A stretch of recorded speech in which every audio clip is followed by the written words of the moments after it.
Gather round, everyone. Almost time for what I now dub Score Tech Waifu Wars Edition. Shoot the Core Cast.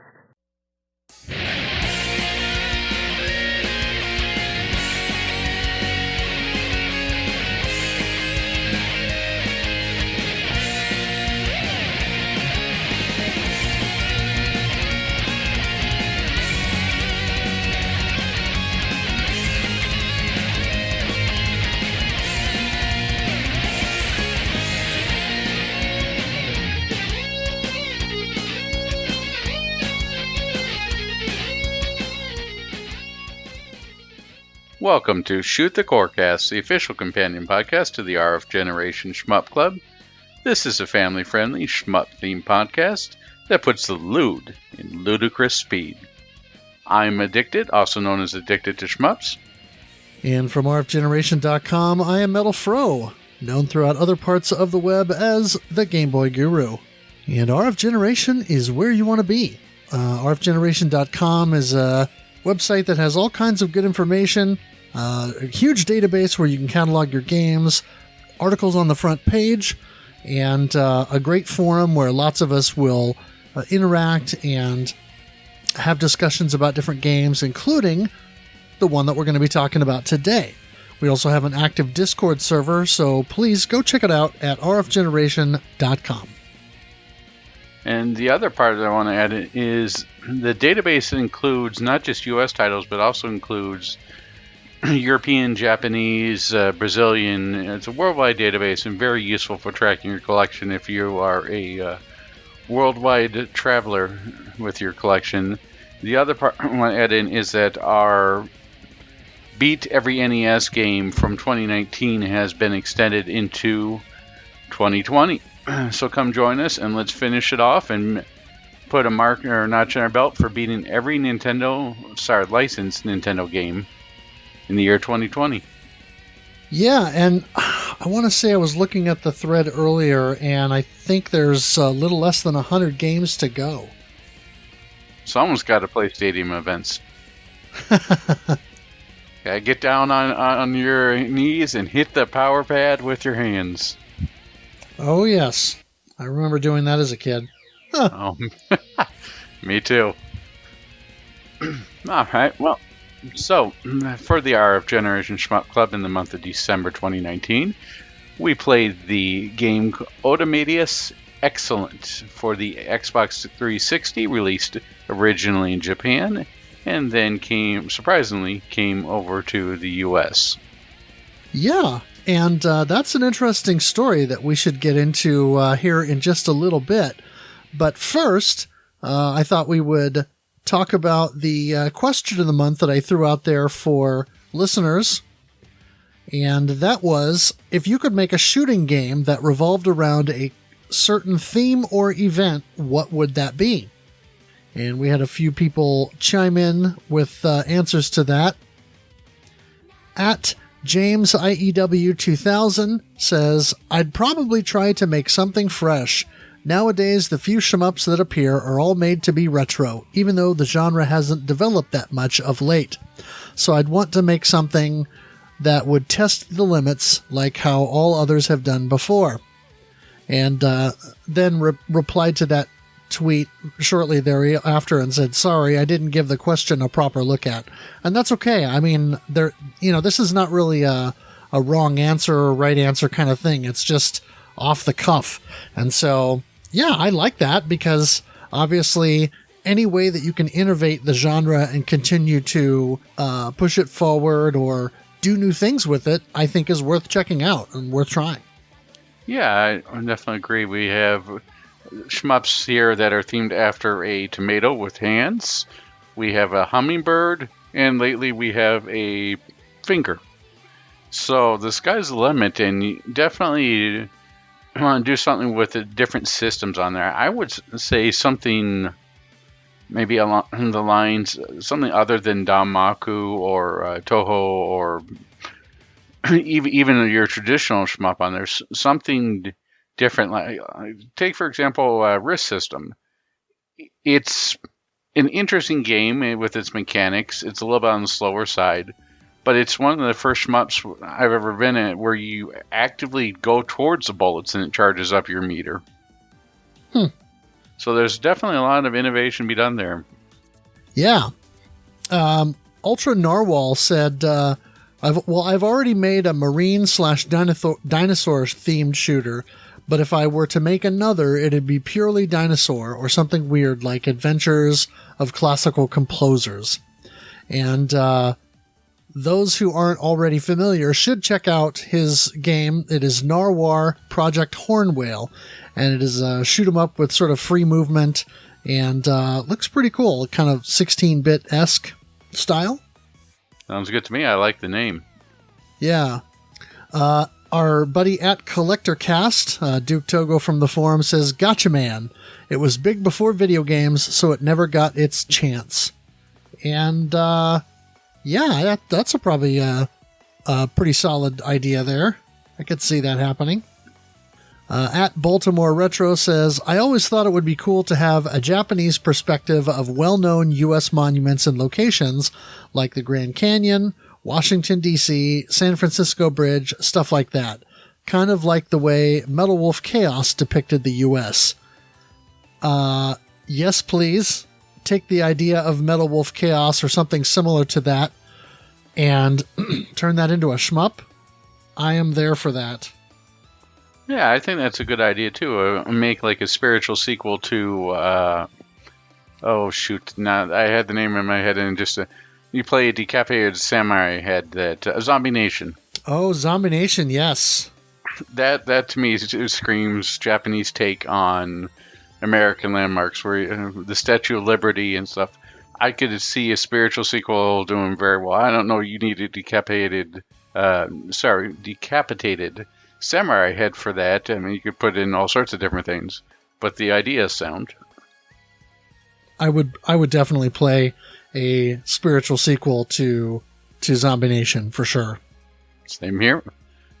And our buddy Easy Racer says, "What about a shmup similar to Gunsmoke, loosely based on Paul Revere? It'd be interesting, and you could do a lot of wacky revisionist history." And I gotta say, Easy Racer, I am totally down for that idea. And if the developers of Jamestown haven't already done this, since they did that sort of revisionist history thing with that shooter, yes, that would be amazing. Yeah, maybe we can get something in here with some sort of side story or guide-in for Assassin's Creed. That would be pretty cool to see. And thinking about, kind of going back to what James IEW 2000 said, I kind of like the idea of taking something that is familiar and then turning it on its head. Think about, you were talking about not Danmaku or whatever. Something like if you took the idea of a game that would have a rank system where when you start to do better, something like the game gets easier, but not because of your skill level, but like the game ranks backwards. So in order to score really well, you have to find a balance between playing poorly or I don't know, something like that. Or maybe something where, as you go up in rank, the game switches styles from a traditional shmup to a Danmaku, or maybe the reverse or something like that. You start as one thing and then it switches up and becomes something else. I don't know if that's possible or if that's something that, could be programmed to sort of happen in real time, but I think that would be kind of a cool idea. To me, it sounds sort of like you're describing the Dark Souls theory here. The better you get good, the easier it gets. Well, maybe, but I mean, where not just because it's not that it gets easier because the game has a set challenge and it's not challenging you anymore, but that literally the programming of the game says as you improve at it, it dumbs down. So you have to strike a balance between playing really well but then also sometimes either purposely dying or stop shooting for a little bit or whatever, so that then the enemies will start throwing everything they've got at you again, so that you can then ramp up the difficulty in order to score better or unlock more mechanics or something like that. You know what I'm saying? Yeah, it almost sounds like you're describing a little bit of maybe a variation upon a compile game. We talked about was Zanuck earlier last year with the different weapon types, and if you get the force field weapon, how everyone just appeared to start swarming you. Right. So that could be interesting. A little bit more nuanced than that. Okay. So anyway, some cool answers. I definitely some fun stuff to think about for all of you shmup devs out there who might be listening. Hint, hint. Yeah. I'm sure this idea has been done, but I would like to see a tax-based shmup.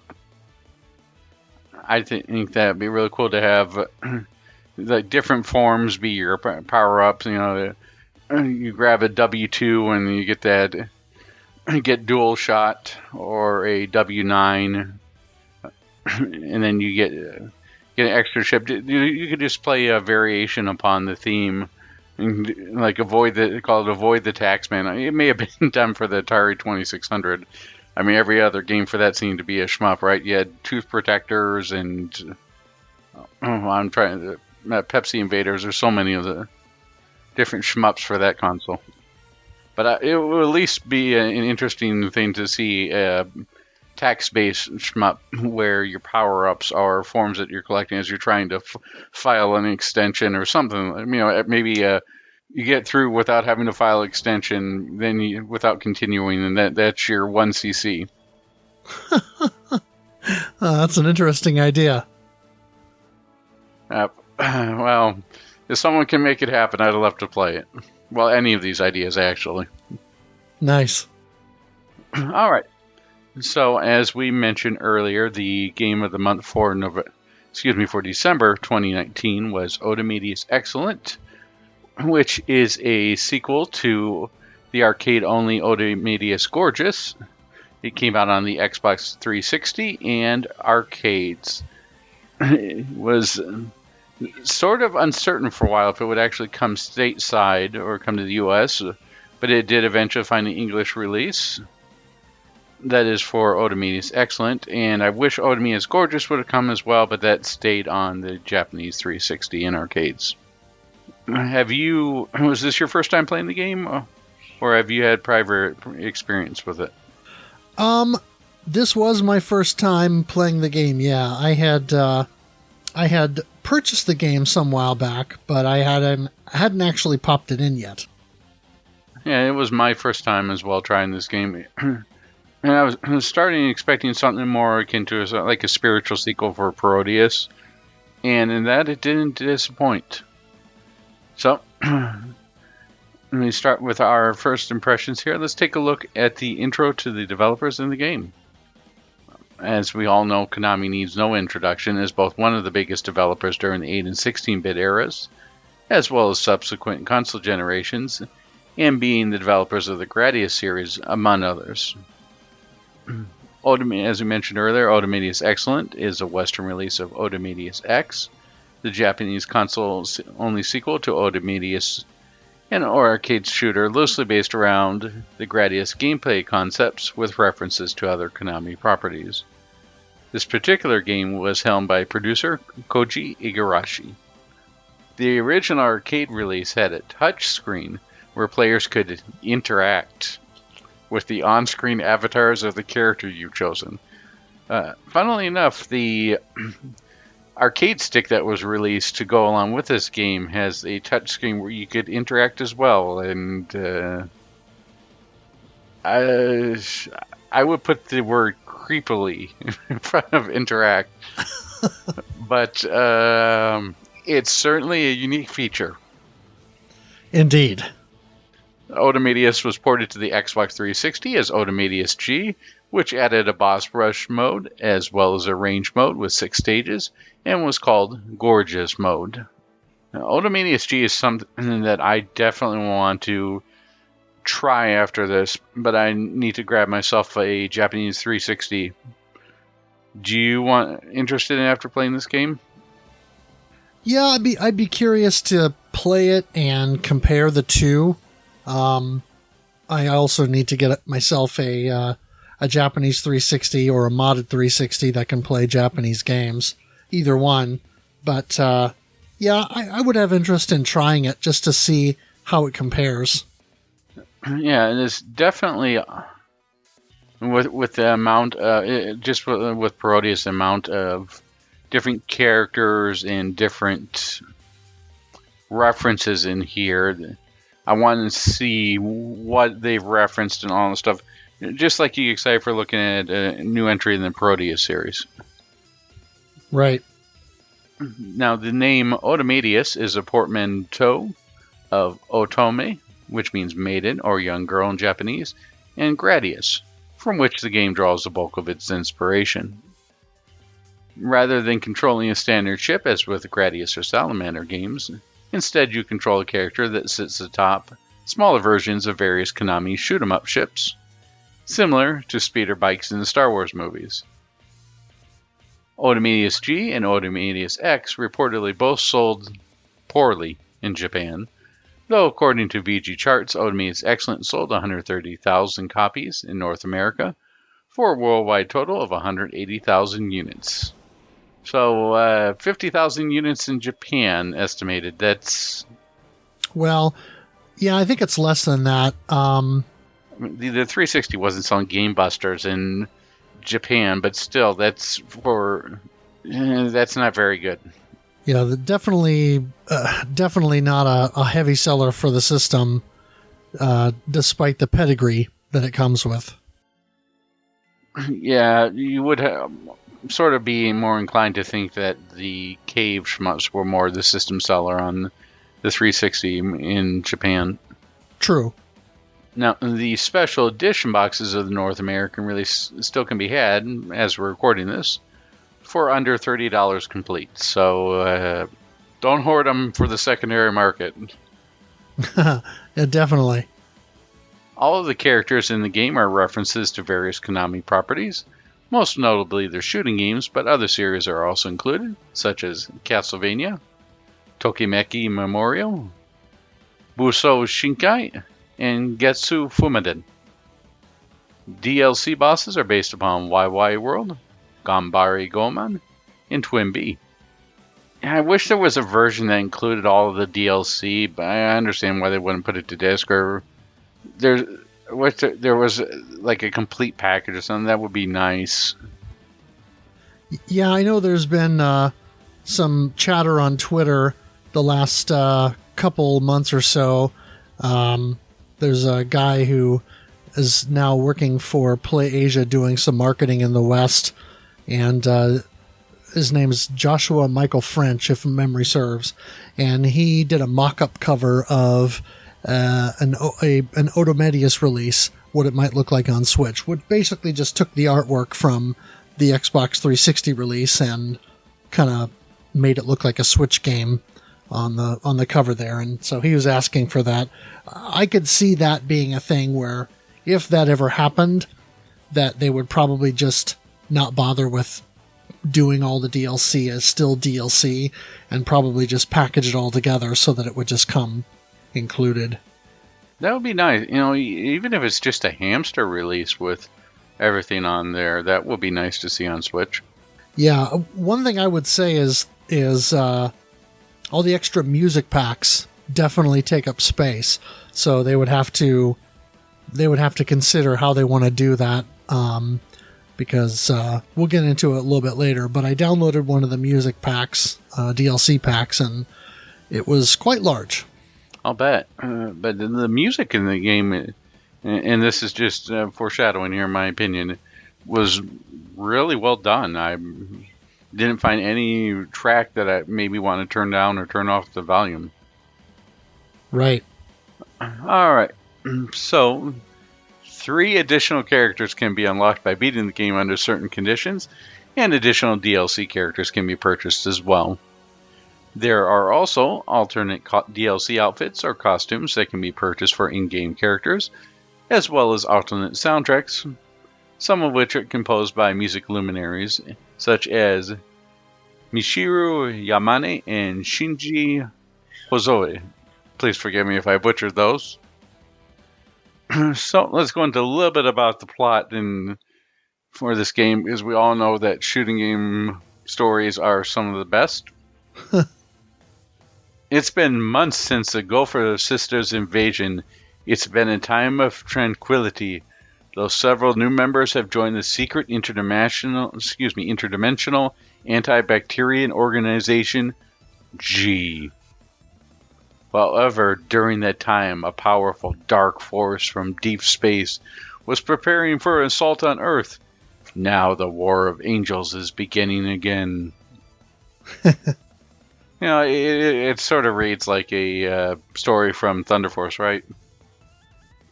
Yeah, and this is the plot synopsis that's taken from the manual in the English release. I did see on several wiki pages there was another plot synopsis that was a little bit longer and basically told the same thing with a little bit more detail, but the English was very broken. So I'm not sure if that synopsis was from the Japanese manual and then just translated, and then what we got with the English release was different from that. But this read a little bit easier than what I saw elsewhere online. I mean, it sets the stage for you to pew pew. So works pretty much. All right, you want to fill us in on a little bit of the gameplay? Yeah. So the game controls you can use either the D-pad or the analog stick on a standard 360 pad. I of course was using the new joystick that I bought toward the end of last year, which was the Mayflash F500 Elite. I had a little bit of a problem getting that hooked up and actually interfacing with my 360 until I bought an actual wired 360 controller, but then it worked fine. The A button fires both primary and secondary weapons, and so that'll fire your main cannon and then also any kind of missile weapon that you have at the same time, and it does have auto fire, so you can hold the button down and continue to fire. The X button activates the highlighted item on the Gradius style power-up bar, and then the Y button activates the burst special weapon, which has a limited stock. And I want to say you start with 3 of those, either 2 or 3 of those when you start up the game. Now here's the part that threw me. If you hold the Y button down, instead of just pressing it to fire a burst, there's a meter that sits above your Gradius style power bar that will fill up. And once that meter is full, you can release the Y button and it will do what's called a platonic break. It's mentioned in the manual, but literally the manual that comes with the game is the game manual in English and then the same stuff in French and Spanish. And it's literally just that plot synopsis and then explaining the game controls and then the different modes, and that's it. So, on page 2 of the manual, it shows here at the top right of this diagram, Y button, hold, platonic break. That's literally all it says. So I didn't realize that this was a thing. I did it accidentally once while I was streaming the game and playing during the course of the month, and I couldn't figure out what I had done. Now, having gone back and after doing a little bit more reading about it online, and I messed around with it early this afternoon just so I could get a feel for what this mechanic was. Needless to say, I made the game harder than it needed to be because I was not using this technique. Because I didn't realize that it was a thing. So yes, it is something that you want to do often. The one caveat to using it is while you're holding the Y button down to charge the platonic break attack, you cannot fire your other weapons. But when there are short lulls in the action, as there are from time to time, it's an easy opportunity to press and hold that button and charge that up for that platonic break attack. Now keep in mind, each character has their own unique platonic break, so in addition to finding a character that fits your playstyle and has the weapon loadout that you want, if you'd rather play with a default rather than customizing, that their platonic break attack is going to be unique to them as well. Did you know about or use the platonic break at all? I didn't on there because I didn't read the manual. But, it sounds like we're just going to get closer to like a golden rule for this podcast. What did we learn from Crimson Clover? Always be breaking. I could say the same rule applies here, right? Yeah, I mean, the platonic break is a helpful technique. So I would say, don't do it all the time because you're vulnerable while you're charging. But certainly it's worth utilizing, especially in boss fights.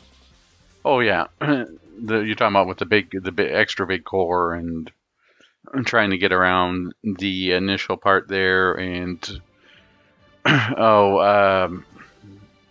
when you're dealing with the boss rush right as you're getting to right before Dark Force. Right. Just by way of example, Deal Twee.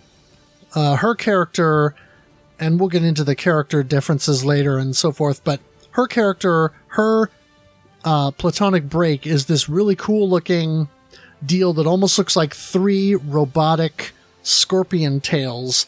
One that comes out from the underside of her ship, one that comes out from the top, and then one that shoots straight out from the center.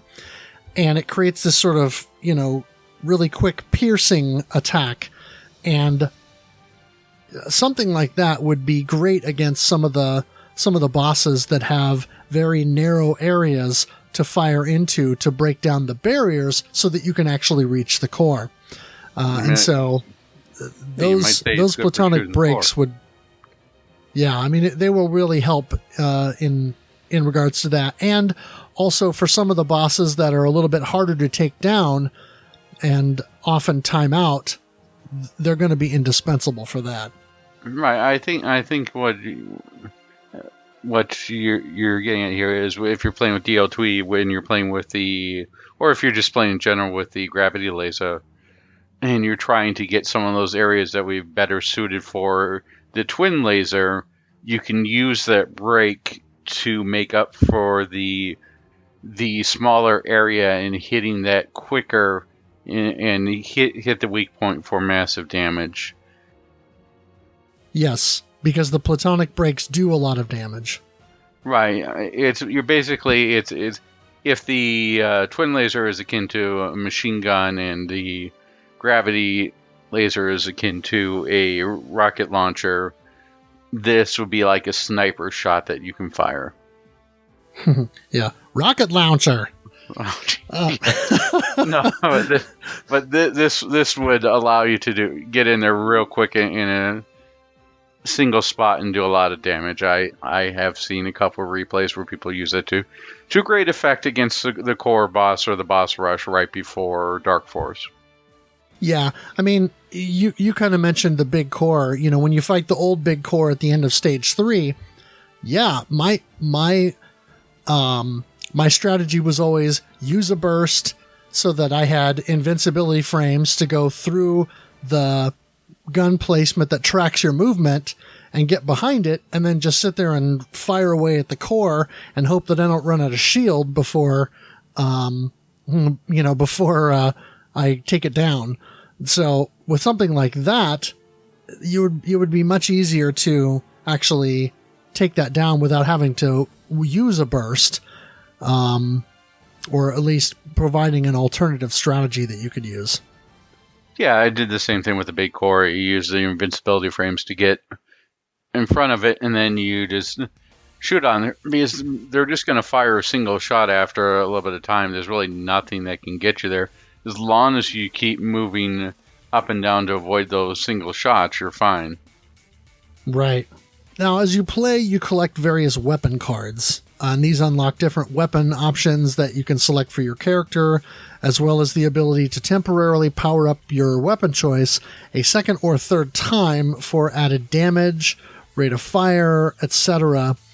Now, level 2 and 3 weapons, once you have them unlocked, they can be set as the default for a character, but that only lasts for about 60 seconds, and then it reverts back to level 1 until you lose a life. And not every weapon card will be available for every character.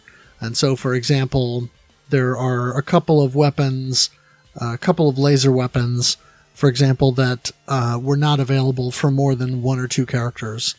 Or one of the options that is in the standard loadout for a particular character is a sort of 3-way short-range dagger throw thing, and you can equip that on some of the other characters, but that's not available to all of them. And so, things like that. This is a part of the game where it really could have shined. The idea was sound, the execution was terrible. Yeah, I mean, I was going to say, yeah, people grind in shoot-'em-ups, and it's not the same as role-playing games. They grind so that they can learn a level, they can route it properly, they can get through, they can do no miss, no bomb, those kinds of things. But to be able to have a little bit more of a, I'm not going to say instant gratification, but certainly a drip feed of rewards along the way for playing and grinding and defeating enemies and defeating bosses and trying the other characters and things like that, to be drip-fed additional weapon choices or weapon upgrades and things, yeah, it's a great idea.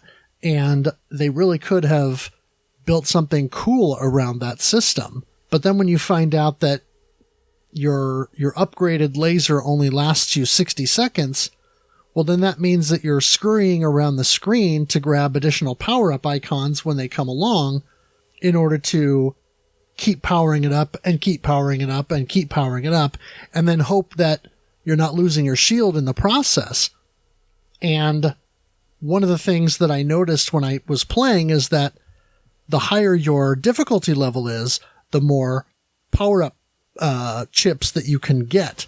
So obviously you're going to have to play at a higher difficulty in order to get enough to continually keep your weapon level at more than just the default level 1. So it's a little bit self-defeating in that sense. Yeah, I ran into the problem where I just ignored it after I found that they had the timer in there for level 2 and just got all my power-ups, all my options, the missiles and everything I needed. And then it was just a game of making sure that my shield was always in play. And then I ended up having to avoid all of the power-ups, which became really annoying because you'd always get real close to enemy and you'd accidentally hit that power-up and it reset it back to speed. And then after that, you get a shot or two in, and then your shield will go, and then you lose your run.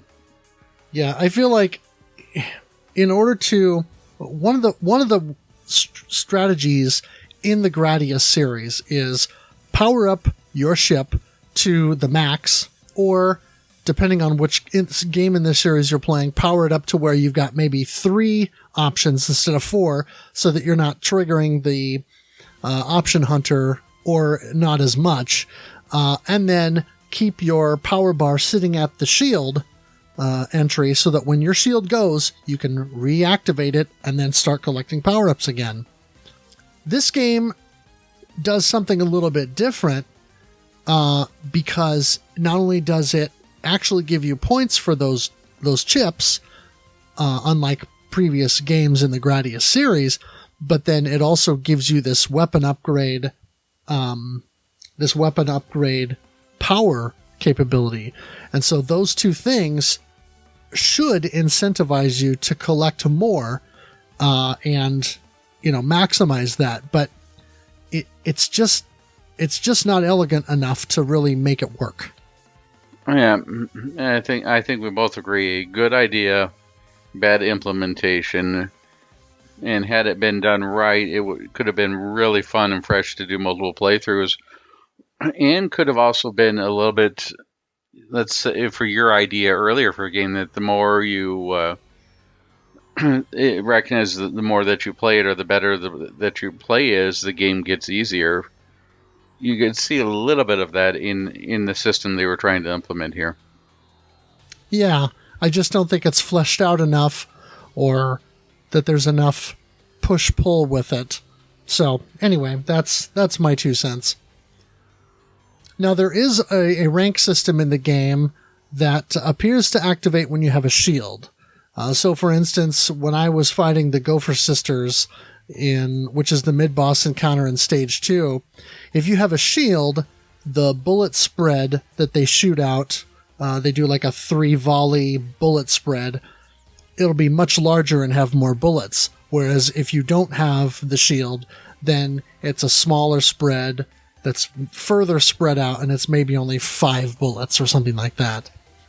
I wasn't able to determine if there are other things that play into the ranking system, but that stood out as being a thing where when you fight a particular boss or in particular situations, the game gets harder when you have a shield. And so I thought that was interesting. Yeah, for me, the game got really hard because of one overlooked thing. And this has plagued other games that we had played earlier. Like going back to Ghostblade with the pink bullet that was almost the same as the background. Is if you're going to have a game, make sure that the bullets are identifiable. Having sort of yellow tannish colored bullets can make it extremely hard to see. Yes, and I will be definitely highlighting that a little bit later when we talk about the graphics. Sounds good. So let's jump into the characters. There are several characters that come pre-unlocked or available to choose right from the get-go. And so returning from the first game are Aoba Anoa. She pilots the Vic Viper and is the main protagonist of the game. She's the one the most prominently featured on the cover of the US release.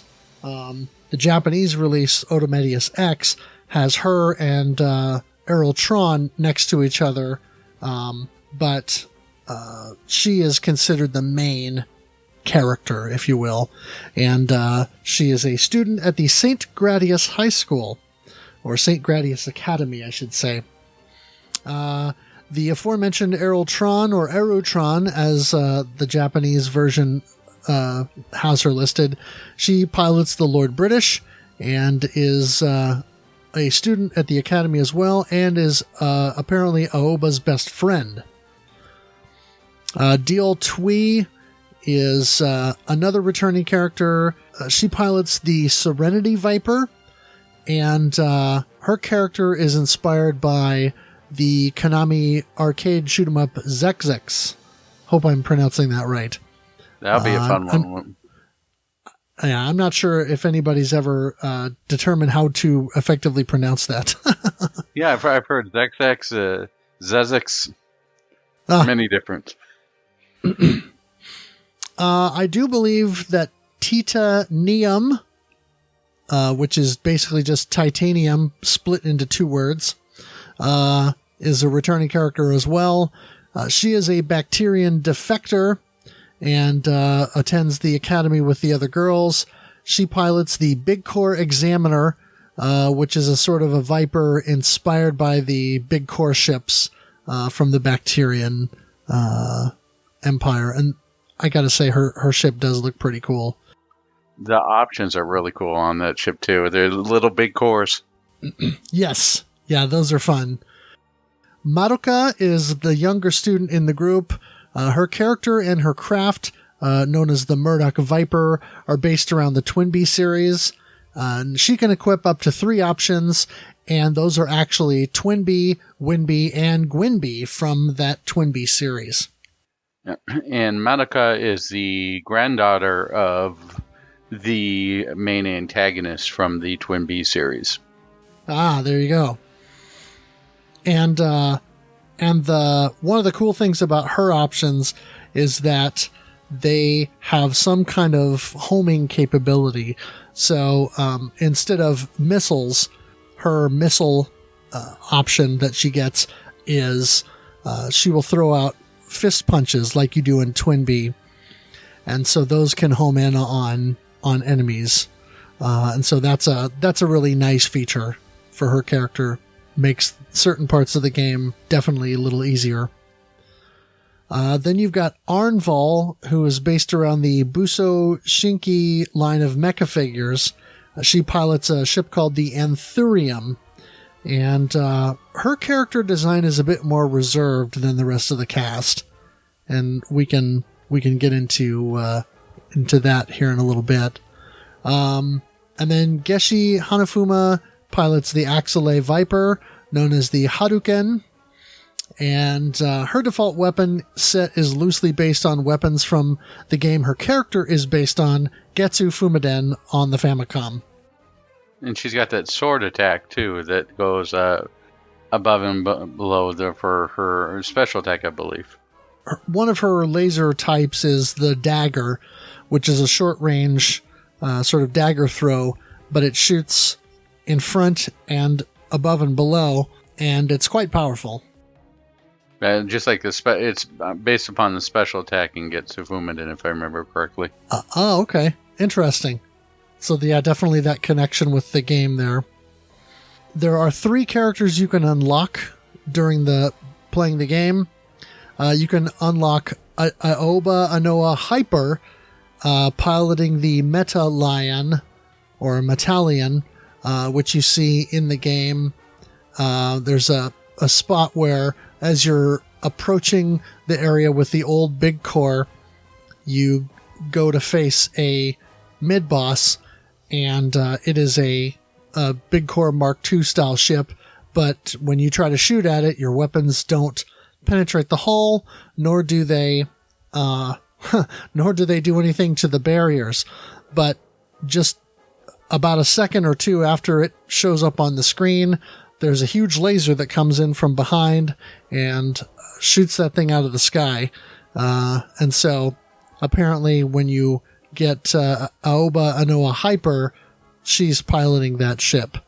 And in order to do that, you have to beat the story mode with Aoba Anoa on expert difficulty. If you beat the story mode with Errol Tron on expert, you will unlock Esmeralda, who pilots the Jade Knight.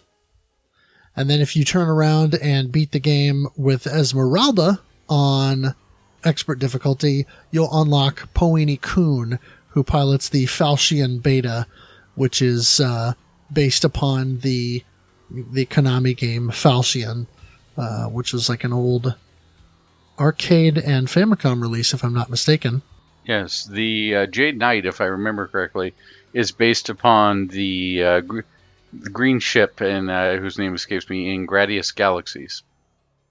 Oh, I'm sorry, yes. Gradius Gaiden. My apologies. Gaiden. Okay, is when yeah. it first appeared. Yeah, and it's interesting that Poini Kun is unlockable in this game because she was part of the cast of the first game, if I remember correctly from what I was reading.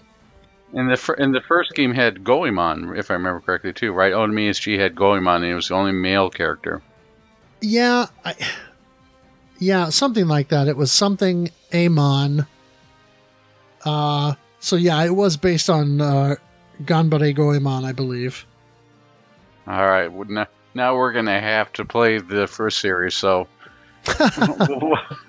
we'll both try and track down some Japanese Xbox 360s and then Otomedius G. Yeah. And then there are 2 DLC characters. There's Kokoro Belmont. She is a obviously non-canon Castlevania-inspired character. She pilots the Stavros, and her default weapon loadout is inspired by the Castlevania series. Her primary laser is the Beam Whip, which behaves similar to the plasma laser in Raiden 3. So when you move her ship up and down on the screen, the laser kind of whips back and forth and covers a wider area. Her bombs are jars of holy water, which I think is hilarious. And her double weapon is the arching axe, much like you have from the classic Castlevania games. Her other laser choice is the boomerang cross, which, just like in the Castlevania games, you shoot one at a time, and then it does whip around and come back to the ship. Which is, which is powerful, but not something you want to use for popcorn enemies because you will get overwhelmed quickly. And I know because I actually bought the Kokoro Belmont DLC to play around with it. The character that I did not play around, or that I did not purchase, was Strarf. She is also, like Arnval, based on the Busoshinki mecha figure line, and she pilots a ship called the Alpinia, which is one of the selectable ships in Konami's Solar Assault arcade game, which sort of took the Gradius formula into 3D, but is not canon as a Gradius sequel. How many of the characters did you try out? I tried out all of the main ones. I didn't try out any of the DLC ones. Did you end up unlocking anything? I did not unlock anything except for inner frustration from those bullets. But I did, from those bullets, just, oh my gosh, nothing, it's like a pet peeve of mine. Nothing infuriates me more than bullets that I can't see because they blend so well into the other graphics of the game. Right. That's why look at Last Hope. That's why they made the Last Hope pink bullets. Or if you're playing like a cave game, it may be bright pink and bright blue, but you can at least tell where the bullets are coming from. Yeah. I tried all the different characters. I liked the design, of the Lord British. So at first I was playing as Errol Tron most of the way. Then I tried out DL Twee. Then I tried out Tita Neum and Arnval a little bit, Madoka a little bit. I tried Geshi a little bit. Then I circled back and played a whole bunch with Madoka because of her punch, which was powerful, and the homing twin beat options. But then at the end of the month, I settled back on DL Twee because her options you can actually hold in position. And so unlike the regular following options, hers will follow her around when you're not firing, but then as soon as you press and hold the fire button, they're going to stay in place. And so there are several situations where that is, I'm not going to say vital, but certainly very helpful in defeating bosses and also clearing pathways. So that was, DL Twee was the character that I ultimately settled upon and the one that I used to beat the game. Yeah, option locking is very, very useful in this game, especially if have the gravity bomba type laser, right. And you're using that to get in there. I know that you mentioned before we were dealing with the limit break or to get inside there, but just planting a couple of your options directly inside the core and then quickly firing away was a really good way to destroy a lot of those bosses that would normally take forever to deal with when you don't have the twin laser. Yeah, and I mean when you watch advanced Gradius players in the different games in the series, when they're playing through, their routing includes a lot of option placement. Especially because for a lot of those games, the default options is the standard kind that just sort of follows you. So you have to move into an area and then move away from it so that the options will kind of go up into where you were. And that way, as you cruise along the screen, they can be there to either get through the wall or get something on the other side of a wall or get something that's going to be above you and be a threat as soon as you cross that threshold. that kind of a thing. With DL Twee's configurable options where you can set them at a particular position, then that kind of takes that out of the equation, and you can be a little bit more direct about it, I guess. Yeah, and you can pinpoint where you want your shots to go, and with more direction than you normally get out of there. And we experimented with this even earlier in the year in May with Gradius 3, and several people were like, oh no, this option's a circling option versus the options that follow. And then there was a spread like almost like a wingspan spread. Do you remember that, where they were spread out of the Vic Viper? Yes. That was pretty popular. And it was nice to see people trying out all these different ways to play the game. And I think that the characters are diverse enough where they give you different play styles. But again, with the weapon system being as broken as it is, you just sort of gravitate to ones that work well for you, and it doesn't really encourage experimentation as much as it could have. Yeah, I think when I was trying out the platonic breaks today, I think I could say that now that I know about that mechanic, there are certain spots in the game where a particular character is not good, or has not been good for my playthroughs because of certain weaknesses that they have, and those platonic breaks could offer a way for those characters to possibly be better within the game. But I do think that DL Twee and Madoka in particular, depending on your loadout, certainly have perhaps the highest opportunity for scoring. Yeah, I would agree on that. The game gives you... well, I would say in general the game needs to be better balanced.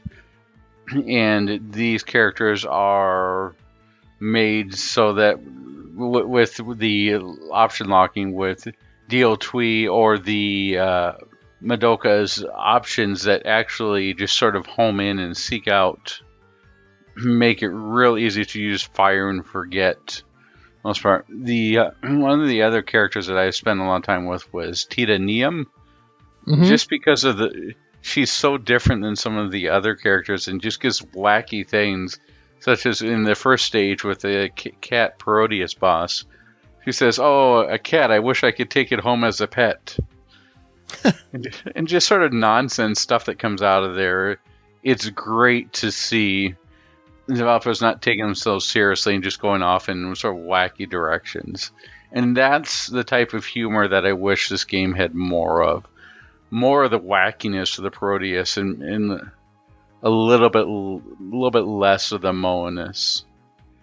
Right.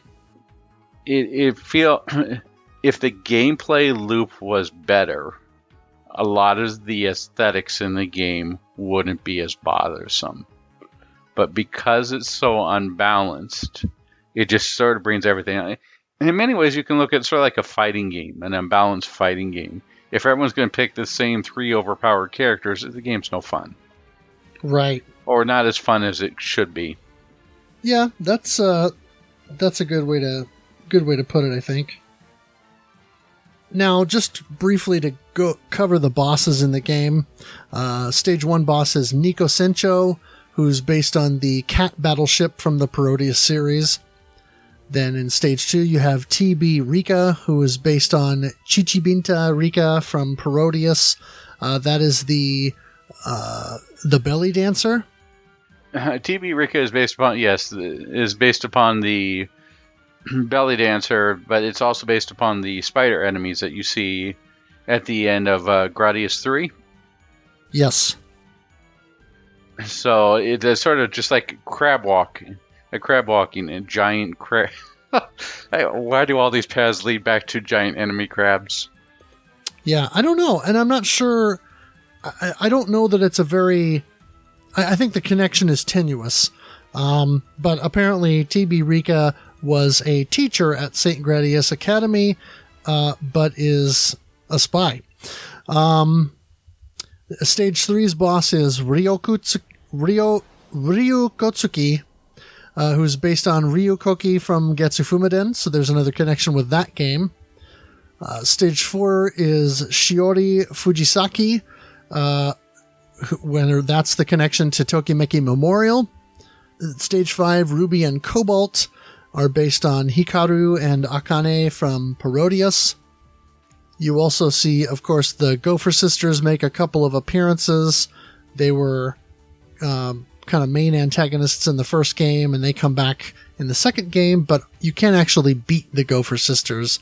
They're big core with the arms, which is similar to something from the Salamander and Life Force.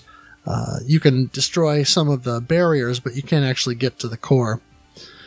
And then you face off against Dark Force, who is based on the Dark Force element that the Bacterian called upon in Gradius 3. And Dark Force comes in two forms. One where... okay, so I'm getting ahead of myself. There's a boss rush after the level with, or in the level with Hikaru and Akane. And then after that, basically, or prior to that, in the story mode of the game, you find out that essentially Dark Force, the enemy that you're ultimately fighting, is too powerful in the current timeline. And so you have to go back in time in order to fight Dark Force before it became too powerful. You get your ship up to 88 miles per hour, and then you go back in time and get everything done. Yeah. And so you have to go back in time and then go fight Dark Force in its larval stage, which looks like a little girl with wings and, I don't know, this weird outfit. She's sitting on Dracula's throne, right? Something like that. Yeah, the building that you fly through after you go through the stage that leads you up to her, you know, you kind of fight this mid-boss thing that is sort of this installation with these different cannons on it and then a core that you have to take out. And once you do that and pass through its remains, essentially, then you pass through something that looks like it's straight out of Castlevania. And, looks like maybe Dracula's throne that she's on there. Yeah, I was a little bit disappointed that she didn't end up saying, "What is a woman? A miserable pyre of secrets." Right, something like that. What is a Bacterian? But she gets up off the throne and sort of transforms into a ship similar to what you are, or what you pilot, and she attacks you with several different attack types, and once you've damaged that form enough, then it flies away, and then you go on to face Dark Force Phase 2, which is a giant mech that has multiple attack types. And if you manage to take out Dark Force on a single credit without continuing, then you get to fight Dark Force Phase 3, which is essentially a short stage that allows you to get some power-ups and then very easily take out Dark Force a third time, kind of as a final fight against Dark Force. But the actual final fight against Phase 3 Dark Force is somewhat anticlimactic because it's a little bit, it's a lot easier than the first form or the second form. Then there are also some DLC bosses. You can download some additional levels to play through. And so one of those is Konami Lady from Konami YY World. There's Amon 8, who is based on Yae from Ganbare Goemon, who is, I think, somehow related to Amon 5, who was in the first game. And then you can also fight against Pastel from Twinbee in another DLC pack. So lots to do. And there is. And there's lots to see as well. Let's take a look at the graphics. The graphics are very colorful and varied, though the combination of the anime aesthetic and 3D environments, it doesn't always mesh as well. Right. The anime intro and anime style segments throughout the game look nice and are well animated. This was done by Mine Yoshizaki. At times, well, as we mentioned before earlier, at times enemy fire can be hard to pick out depending upon the scenery. The stage 1 boss fight, particularly with homing lasers that are roughly the same light blue color as the sky, makes it infuriating. Yeah. Unless you have the gravity bomba laser. In that case, you can just shove those options in, fire away at the laser, and the boss is down in less than 5 seconds. Yeah, with the stage 1 boss, the name of the game is either get to the core and destroy it before it has a chance to fire those lasers, or learn the timing so you can dodge it and not have to worry about watching for it. Yeah, the stage 1 boss is a technical marvel with the way you can see the reflection in there. But it was done to say, hey, look what we can do. But at the same time, it starts making the 360 chug, and that's one of the areas where I did notice a lot of slowdown. Yeah, I noticed that too, and it doesn't matter whether you're firing your weapons or not. When the boss comes on the screen and does it sort of jump out of the clouds, it does slow way down for a brief moment. And then it's fine, but it must be something about that animation of it coming up out of the clouds and the sort of clouds dissipating off the boss, off of that mirrored surface, and that effect must be taxing the 360 quite a bit. I mean, it's still neat, and the first time you see it, you're like, oh, this is very cool to look at. Because most of the other stuff on there, the models are pretty simplistic for the stuff that you'll see, such as like that ship in the background or some stuff flying through. As mentioned before, there's a little bit of a disconnect between the anime style and the 3D render graphics. Me, personally, I would have preferred more of a cel-shaded look throughout. You get a little bit of that when you see your character zoom in on screen. I wish they would have kept with all of that for all the enemies. That would have been really nice to see. But I can understand that this is a game that is not built upon a pachinko-sized budget. Right. So you got to cut somewhere. Right. And one thing that we should mention is the first game, the original arcade game, had very static backgrounds from everything that I've read. So the fact that this game has more animated and active backgrounds is an improvement over that. It's just that, yeah, there are times when the backgrounds themselves can be slightly distracting, or that because of the laser and or bullet colors blending in with the background, it becomes a bit of an issue when you're trying to actually see what it is that is gunning for you, so to speak. Yeah, were there any spots in particular that you noticed some of the bullet blend? Well, the stage 1 laser for sure.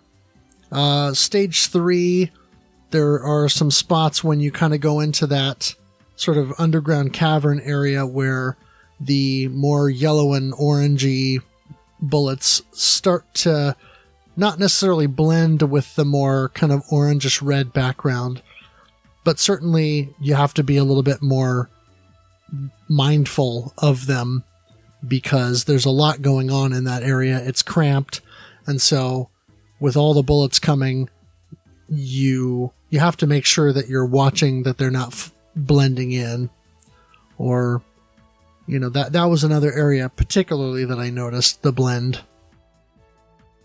Yeah, I could definitely agree with that. Some of the times I noticed that if there was a single bullet or there wasn't a lot of bullets on screen with the stage intros, they could sort of blend in because you're so focused on defeating the popcorn enemies.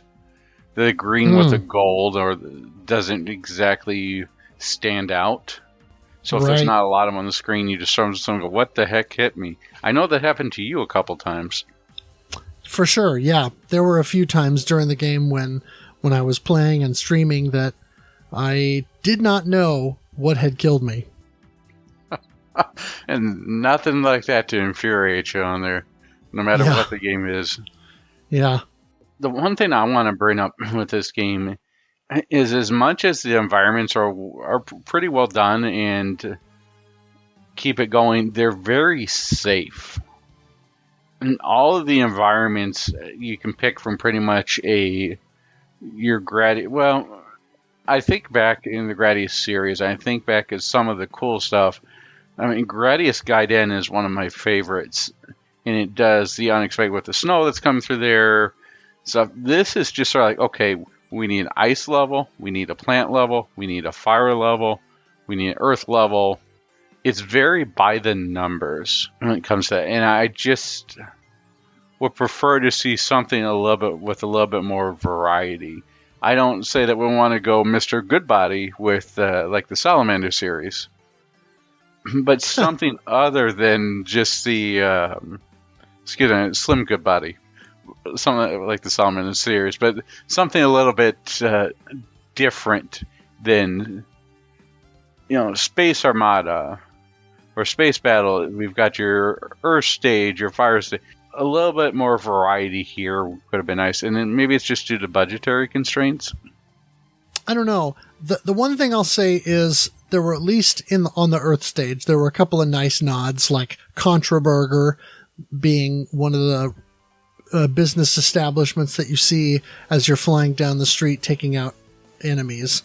But yeah, I would agree. I mean, when you've got a series with the pedigree of Parodius and you're taking the Gradius formula and doing something interesting with it, or trying to do something interesting with it, that's not a mainline game, Parodius is the obvious place to pull from. And there's so much zaniness and wackiness in the Parodius games that, I think this, even though the environments generally look good, they kind of fall short because they're just sort of plain. And the other thing with this that sort of interesting is, speaking of Earth, the St. Gradius Academy, I believe, is on planet Earth, and the Bacterians are coming. So all of these girls are trying to fight off the Bacterians and defend the Earth. Right. Which is different, a little bit different, but it's... And the Contraburger is a nice touch. I'm trying to think. There was the main bad guy. I can't remember if his name is Gopher. The green alien at the very beginning, who was there just for a short bit. Right. Who was leading the fleet. Who was the main antagonist of Gradius 2. And what was of course, the cat jet from Parodius was on there. We talked about some of the other bosses that were in there. Did you notice anything in the background aside from the Contraburger that caught your eye? Nothing in particular, no. And so that's why I think there's a lot of wasted potential, or a lot of missed opportunities, I guess. Yeah, I remember looking back at the Parodius series again with the Lethal Enforcer's speed trap, which you didn't get with it. I mean, it was just a regular speed trap in here, akin to the one that was in Gradius 3, or at least the Famicom, the Super Famicom version. I mean, it would have been nice to see, as you mentioned, a little bit more parody to give it a little bit more variety.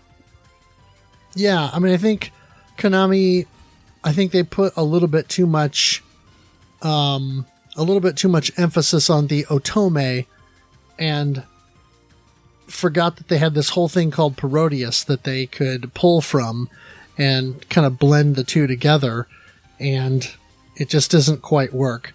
I mean, we're not necessarily looking for sexy Parodius 2.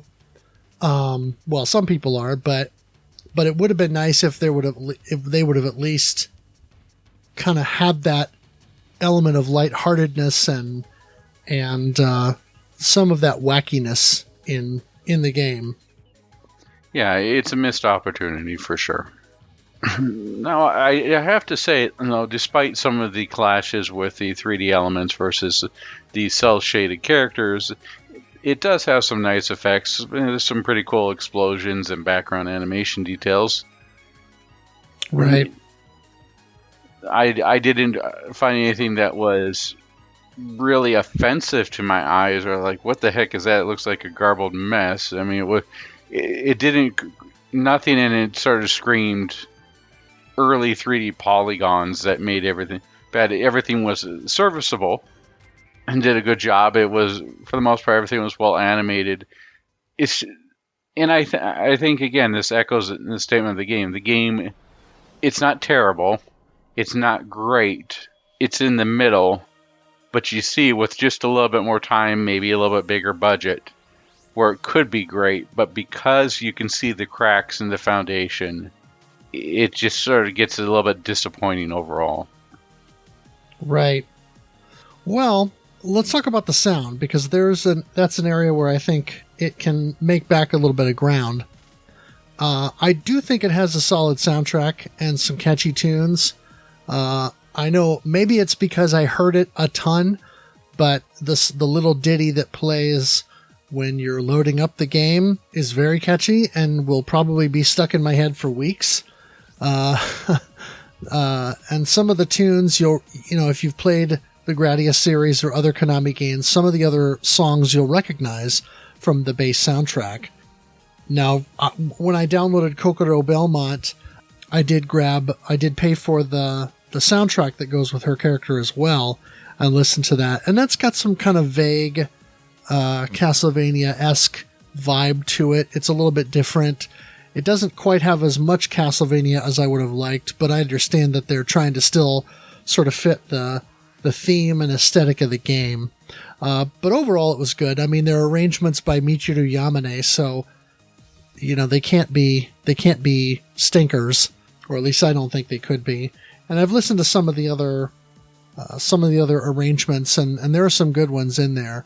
What I will say is, having heard a lot of the music from the first Otomedius game, because the art book that comes in the special edition has a bonus CD that comes with it, and that bonus CD, almost all the tracks are taken from, in fact, I think all the tracks are taken from Otomedius G or Otomedius Gorgeous, except for the last two, which is Fly, the opening theme that you see when you fire up the game and see the anime intro, and then the closing theme called Otomedius, which is your credit roll music. Otherwise, everything is from the Otomedius G soundtrack.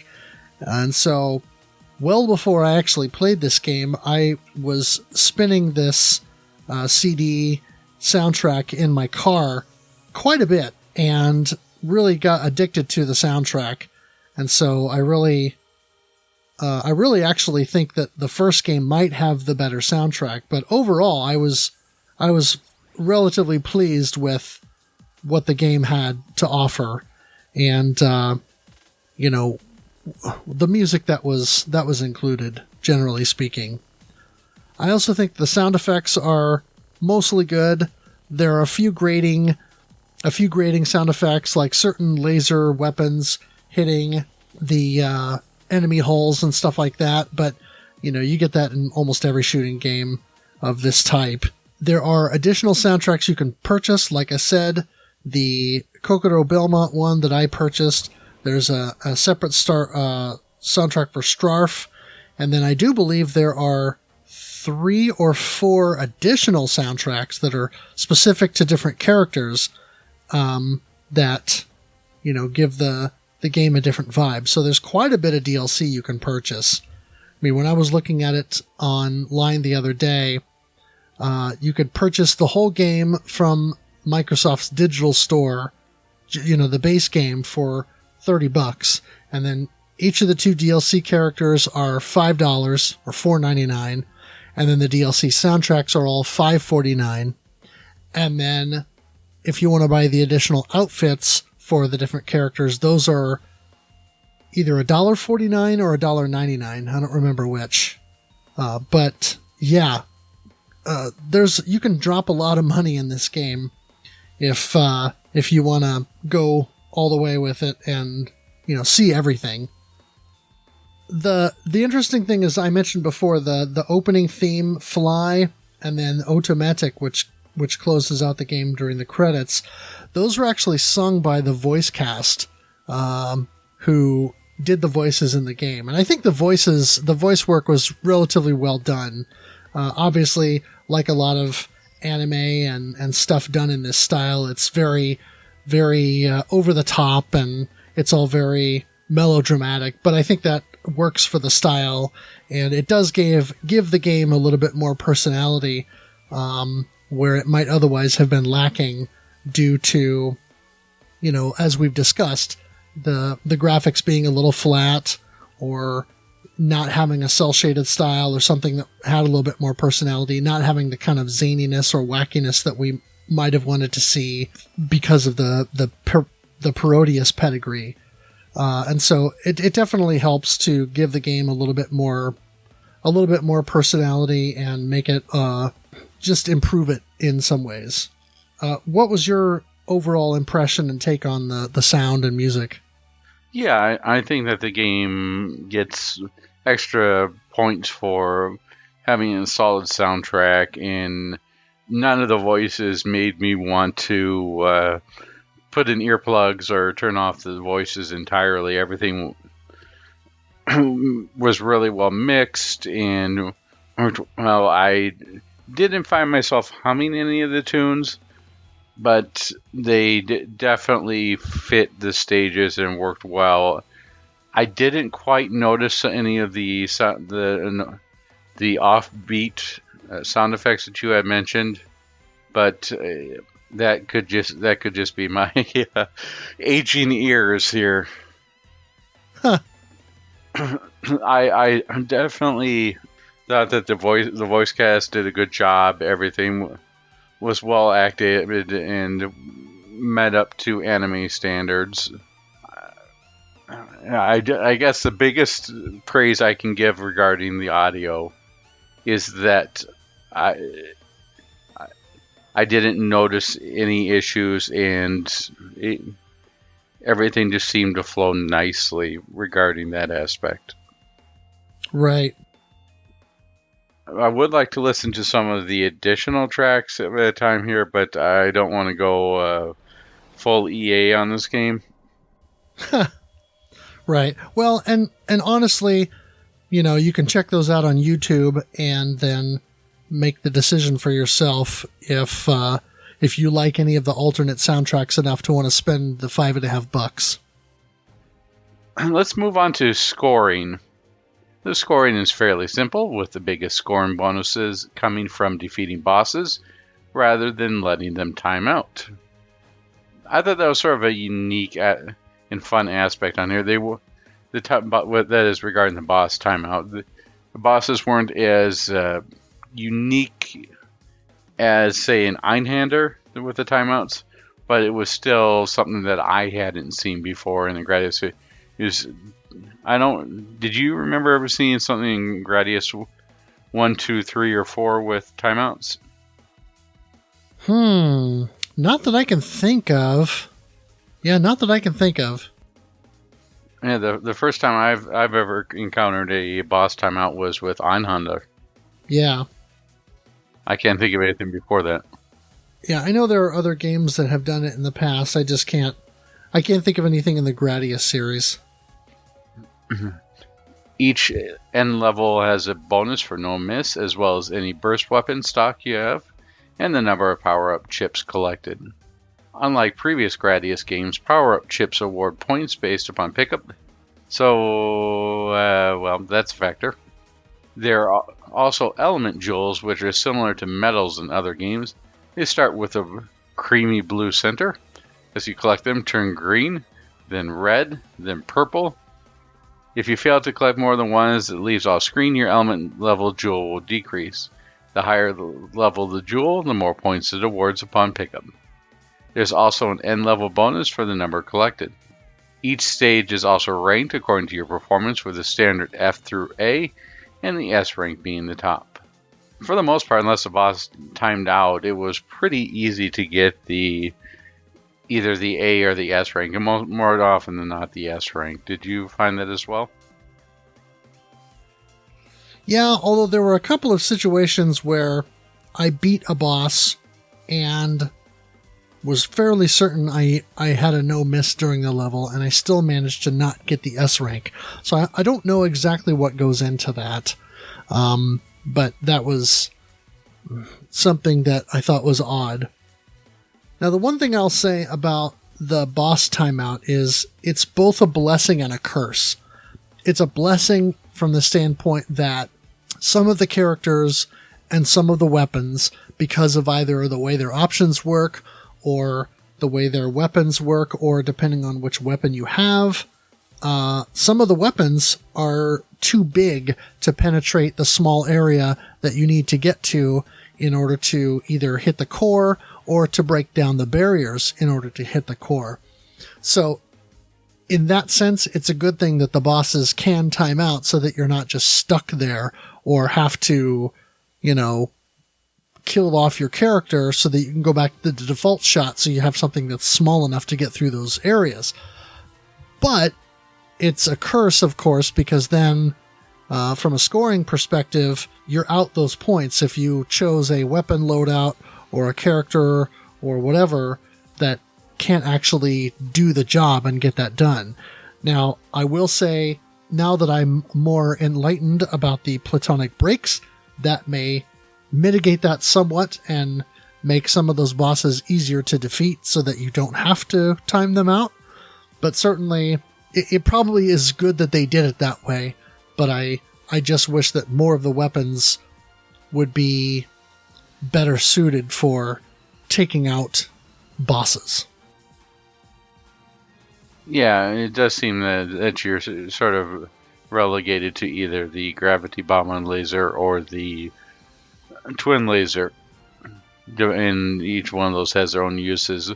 But with the Tweedledee, Tweedledee, not Tweedledee, Tweedledee, I ran into some issues with her in trying to destroy some of those areas with the cores, especially with the smaller shots, and you really had to line those up perfectly in order to destroy those, because you had one little shot and then, of course, the area of effect with the gravity laser. Right. Yeah, and the gravity laser, it's so thick that it can't always get into those more narrow areas. And so, yeah, with DL Twee, you can use her positional options to actually forcibly get those in there so that they do damage. But with some of the other characters, if you choose that as your loadout, you're not going to make it. You're going to have to rely on the platonic break or possibly a burst or just time it out and survive. The other part of this that I want to go over is the power-up chips. And at first I thought that they were giving me the weapons that were given on there for unlocking the weapons. Did you figure out how the weapons unlocked? Like the level 1, level 2? Yeah.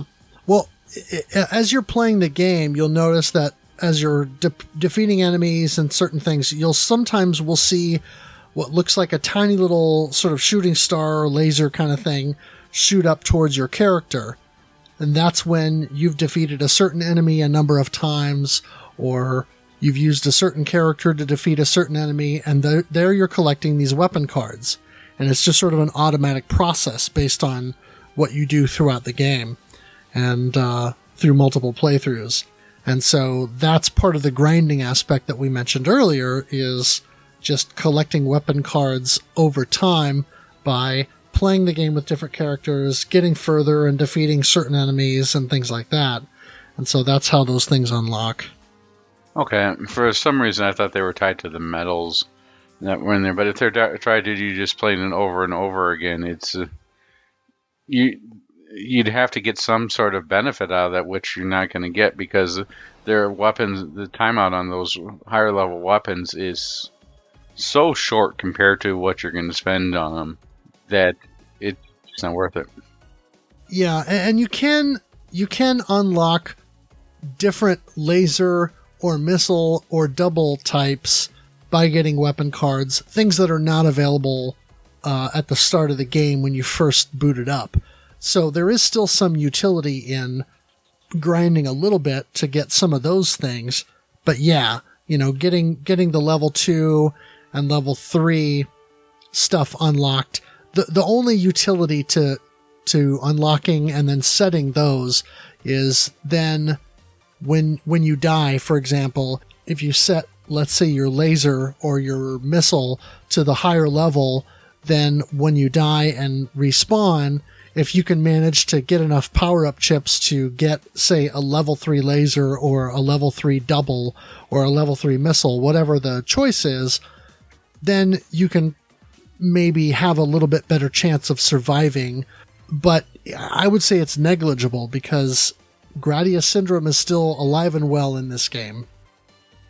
Oh, definitely. And there's a Space Armada ship. I noticed that for some reason the shield will be close to depletion whenever I started that stage. And if I, for some reason, missed a stray shot from a popcorn enemy, that, I get they're not really Zubs, but the analogy would be a Zub Rush. Oh, that right. Come out, and if you aren't paying attention on there and you get taken out before you can repopulate your shield or don't notice it's down, it's really hard to recover, at least on that first part of that stage. Yeah, I've found almost anywhere that if you die, I'm not going to say recovery is impossible, but in many areas of the game, it's very, very difficult.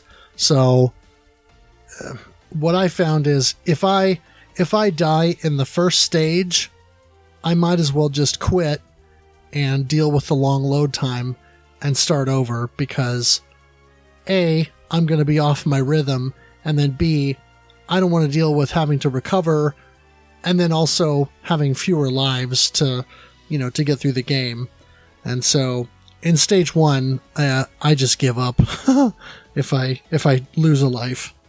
Well, you might as well on that in order to get yourself going, because you don't want to spend another 20 or 30 minutes on your run and just to have that one stage or one life that you lost in stage 1 end up being the determining factor. Right. And regarding the ranks system on there, I noticed that with the giant core, the giant old core, there, if you bypass it with the break and get to the 3 inner cores, there, that your rank is almost always then guaranteed to be either an A or a B. You can't get S rank by doing it that way. Oh, interesting. Okay, that's good to know. They really want you to shoot that middle portion on there, which I did see someone do a Tweedledee run, and they were able to get the S rank by shooting the I don't know what the little barrier that protects everything else. Right. Something to keep an incentive for someone's going for a high score here. Right. Probably use the platonic break for that too. Yes, the platonic break, and the other part of that too is you can sit in the middle of it. Yes. You're going out, yeah, you just sort of sit there and hang out, and you just keep shooting it, and the only part you need to worry about is when the other parts fire those one-off shots at you, then you can move around. Right. So, now that we've had our say in the impressions of the game, let's talk about the impressions of people who played it with us. Yeah. Red McKnight says, "You even have to ask with me? Sign me up." Later post, "Gather round, everyone. Almost time for what I now dub Score Tech Waifu Wars Edition." Yeah, and unfortunately, Red didn't really offer any additional thoughts on the game during the month. This was actually the one that he's been requesting since we started the Shmup Club. And, I talked to him a little bit in the Discord, and he said he wasn't happy with any of his scores, so he never submitted any. And I was a little disappointed by that, because obviously, even if you're not happy with the score, at least put it out there and, show some competitive spirit and all of that. And it would have been nice to get some more of his thoughts on it, because I've had conversations with him about it before, and he's mentioned it to me, and so I know he was excited to play this, and he spent a bunch of time with it. And I guess he beat it several times during the course of the month.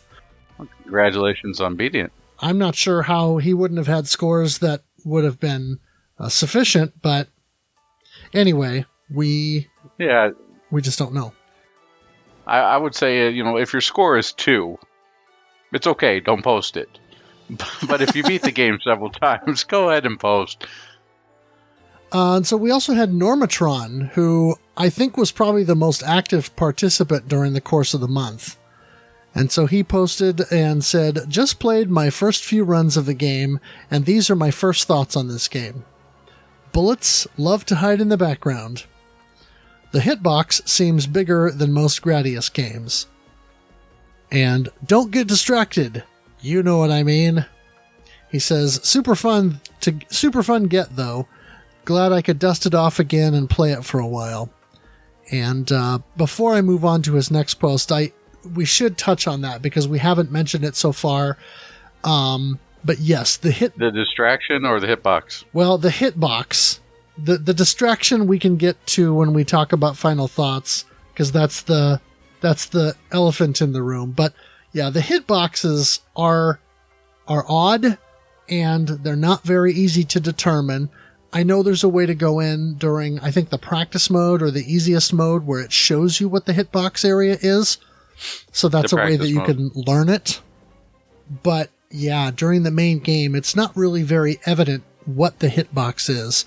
So a lot of the difficulty I had with the game was just trying to figure out what was vulnerable and what wasn't. So that's definitely an issue.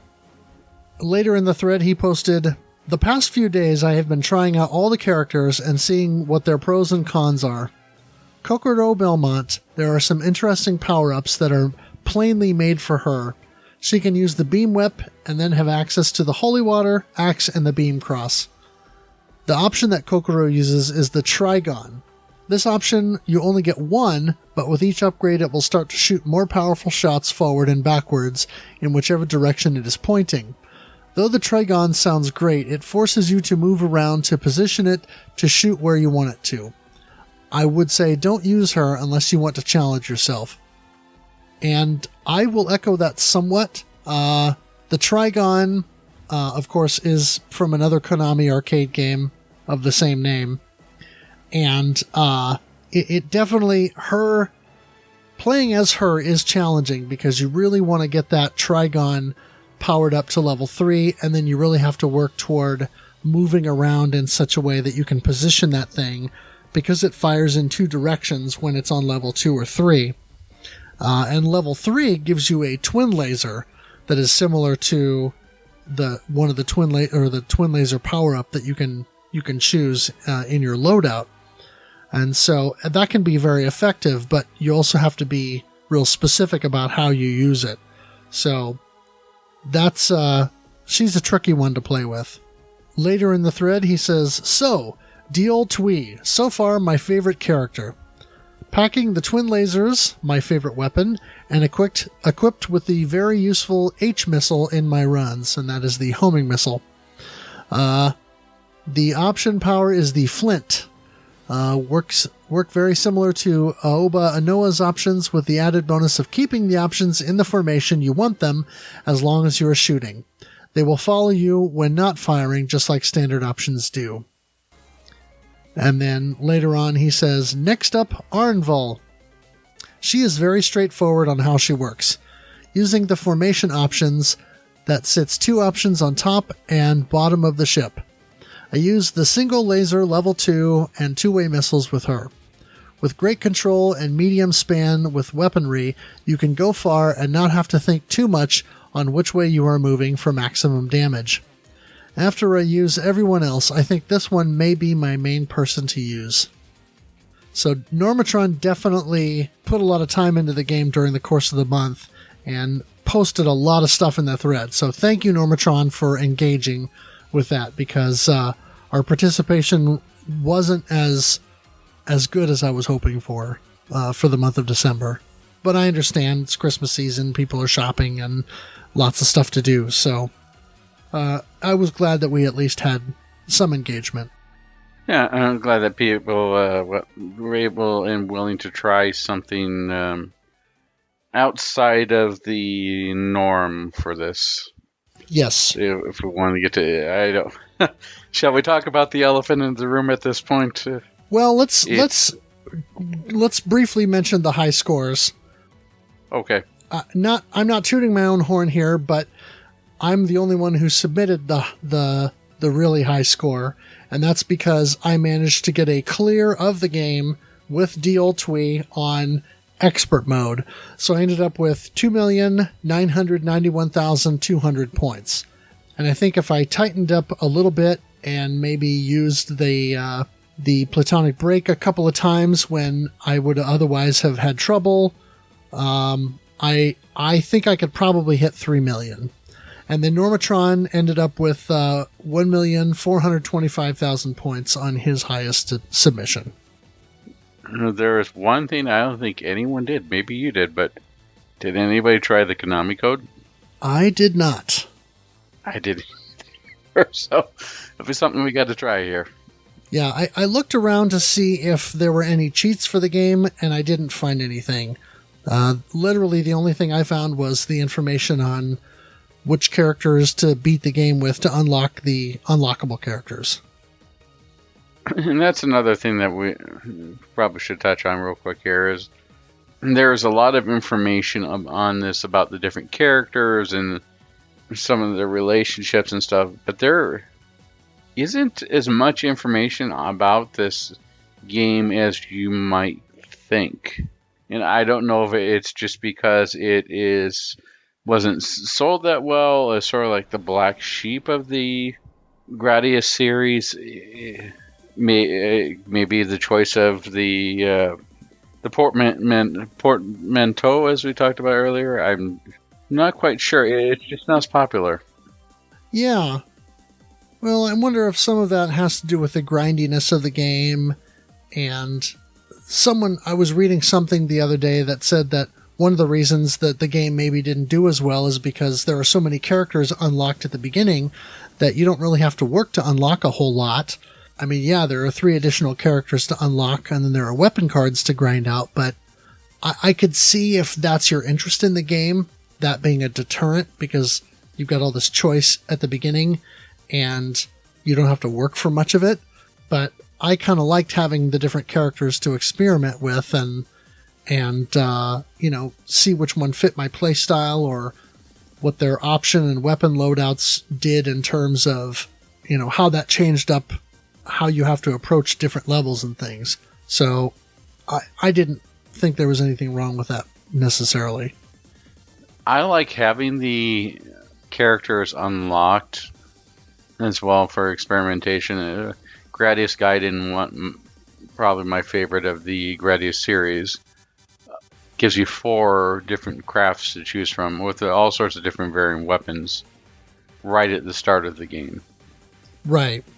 So I don't think that having a large character roster is against this. I would have to say that the aesthetics, and I get why they chose them. I mean, we're looking at it's a mid in the oddies. Is that what we're calling them in the oddies? The 2005 or so was the beginning of the Mo.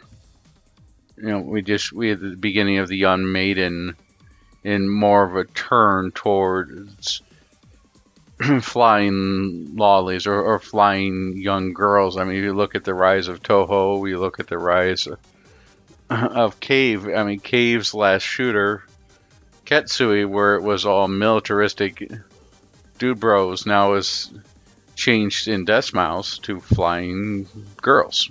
Right. And that is the elephant in the room. I mean, when you look at the setup for Otomedius, the original, these are young girls in school, middle school, high school, and supposedly the sequel takes place several years later, but they're all still part of the St. Gradius Academy. So I'm not sure what age these girls are supposed to be. That's a little concerning because of the art style of the game. You've got they're supposed to be high school girls, but they're drawn more like those World War II pinup girls. That's a good way to put it. I mean, think about Jessica Rabbit as a high school girl, but more suggestive. And so it gets a little, as you mentioned before, a little creepy. And I mean, I've got the limited edition here, the special edition here, which I said comes with the art book. Now, the artwork in the book is really well drawn and, has nice character art and stuff. And there's some cool nods to older games that this game pulls from and references. But again, some of this artwork is just, nothing is terrible, but it's right at that line. And it's like, I don't know. It just is a little bit disconcerting, I'll say. It comes with a pillowcase that depicts Aoba. And I don't know how old her character is, but I'm never taking this out of the plastic. I mean, I would say if the gameplay loop was stronger or more tightly knit, then the disconcertingness of the maiden combined with Gradius premise wouldn't be as bad. But sure, because the gameplay loop suffers, you get the aesthetics become overpowering, and it just it gives you more of a creepy or voyeuristic vibe. Yeah, it's more of a factor because the game itself isn't strong enough or engaging enough to give you the ability to really look past that, or I can forgive, that in favor of the game is really good and I can just sort of ignore the characters and just enjoy the gameplay. But as you said, the gameplay loop isn't as strong as it could or should be given the foundations that this is pulling from. And what's even more disconcerting is it can be tastefully done. Sexy Parody is done by the same company. I mean, granted, this was years earlier, but it's still Konami was done years before and did a very good job of walking the line and still had stellar gameplay. Right. And the way that Sexy Parodius did it was suggestive without being creepy, and it was also campy. So it was less burlesque and more vaudeville, if you get where I'm going with that analogy. Yeah, although I have to say that Tanuki was a little bit creepy and disturbing. Well, yes. If you know which one I'm talking about. Tanuki was disturbing, and I'm sure we'll get to that eventually. But yeah, I think on the whole, that did a much better job of balancing the elements. Now, I understand that cultural mores are different throughout different parts of the world, and so this may not necessarily be seen as creepy or as pervy as we might think it is here in the United States. But certainly it's a factor, and I think if it's something that concerns you, then be aware of it at least before you spend your money on it. Having said that, I think it is possible to look past that to a degree, but just know that you're not getting a top-tier shmup when you buy Otomedius Excellent, and so its flaws are going to be more apparent, and this aspect of the game will be more front and center. And whether or not that's something you can deal with is a thing that you're going to have to make, decision you'll have to make on your own. Yeah, it's I guess the overarching is it's a shame that the aesthetics or some of the design choice in this game made it into something less than what it should be. It deserved better than this. It's not terrible, and I think more people should play it. But it's just the way it was presented and the way it was done. It just turned people off, and that's evidenced by the sales numbers. Yeah, and I'm looking at the art book as we're talking about this, and on the front of the art book is Dark Force as the sort of larval stage that we mentioned, the little girl version of Dark Force that you fight at the end of the game. And it's very cute, she's got these weird looking green eyes, so you can tell that she's not exactly human, but she has this cute little frilly dress outfit on and all this, but it's not. She looks like a Death Smells character. Yeah, but very tasteful. There's no suggestiveness about it. It's just a cute character that, because of the nature of the character being this sort of big dark force, literally, kind of is a nice dichotomy between this cutesy little character and then what it represents. That, I think, succeeds. A lot of the rest of the cast, I think there's too much emphasis on the... They look more like they were in, this is most likely true, that all the girls are based upon fetishes rather than being based upon actual characters or something that you would want to play as. Sure. And I mean, there are a couple of exceptions within the list. Madoka being the younger girl, her character is tasteful. It has a very Twin Bee kind of look about her, and so it's like a school uniform shirt and a pair of shorts or what have you. And then Arnval, since her character is different, it's almost like she's got this sort of mecha bodysuit thing on, and it's far less suggestive than the rest of the cast. And so, they could have done more with it, and they certainly could have given you the ability to play these characters in a less suggestive manner. It would have been nice if they would have had alternate outfits from the start, not DLC outfits, but I mean, that's fine if you want to go that route, but to have something that is a little less suggestive to use from the start so that you could pick, say, one of two costumes, something that has that style, and then something that is a little bit more reserved.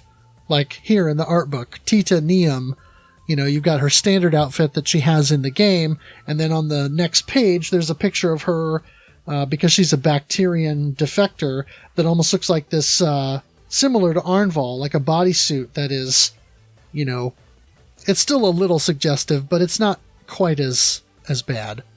So it certainly would be... I certainly would have appreciated an option to go with a less suggestive costume set that I could pick from at the start of the game, so that I could not have to focus on that stuff and just focus on the shooting. Yeah, and it's sort of funny when you think about it. I know this isn't canonical. I couldn't help but think of Bayonetta as being done as sort of a modern take on powerful, but also being sexy, and just a good character that would be a fit for something within here. This just as we mentioned, goes a little bit too far towards the perfect segment, and it just sort of puts an entire off-putting vibe. It makes you sort of like feel a little bit dirty, maybe when playing the game, or something that you're not going to go, hey, everybody, come on over, watch what I'm playing. Right. And I'm glad you brought that up, because Bayonetta is a good example. I like the Bayonetta games, and I'm looking forward to Bayonetta 3 when it comes out. As we record this, it'll probably be in the January Direct. Yeah, but the thing about Bayonetta is that the character works, her character works because of several things. Number one, she's an adult, she has agency, she's obviously powerful, And she uses that and plays it up in such a way that it's obvious that it's part of her persona. Number two, it's done. I liken it to the ultra violence that's in No More Heroes, for example. That game is so ultra violent to the point of self-parody. It becomes ridiculous. And so it's like it's so violent that it's not, because it's so ridiculously over the top that you know that it's cartoonish. And so in the case of Bayonetta, her kind of over the top playfulness and overtness in that sense it's just a character trait. It's not exploitative, I guess you could say, at least not directly, because she's very much a participant in that playfulness and that overtness. In that sense, and the character design too. I mean, it's so ridiculous and unrealistic, I'll say, that there's certainly a suspension of disbelief that happens. But with Otomedius, it's younger characters, so there's that is problematic, I'll say. And there's really nothing at least nothing that I saw during my time with the game that showed me that this was part of their persona. They're just wearing these really suggestive uniforms, and that just seemed to be because that's how Konami designed it. And maybe that was their whole point. Maybe they were just targeting, the otaku audience that happens to also like shooting games. I mean, my time on Twitter has taught me that there are a lot of people who like shooting games that also happen to like, this kind of anime style and are into these sorts of things. The Toho community certainly proves that to be true, because there's a lot of crossover between folks who are into the Toho shoot 'em up games and then people who get into various anime and manga and works that present that kind of art style and then storytelling based around that and all that. So I don't know. For me, it's just a little uncomfortable, and I wish that Konami would have painted with a slightly broader brush and given us costume choices or something else that we could do, or maybe give you the option to see less of the character and kind of do a NBA Jam style where you pilot the ship and then you have big head mode so that the character's head sticks out of the ship, so you know exactly which one you're playing with and which pilot you have. But it's less gratuitous that way. Yeah, I'm not really sure on how you would fix this or make this on here. I mean, you almost sort of think that they missed an opportunity here by sort of they should have put the skimpier outfits as DLC, or it made more money that way. But it's just. It just keeps in that line where it's just not about empowerment. It's just about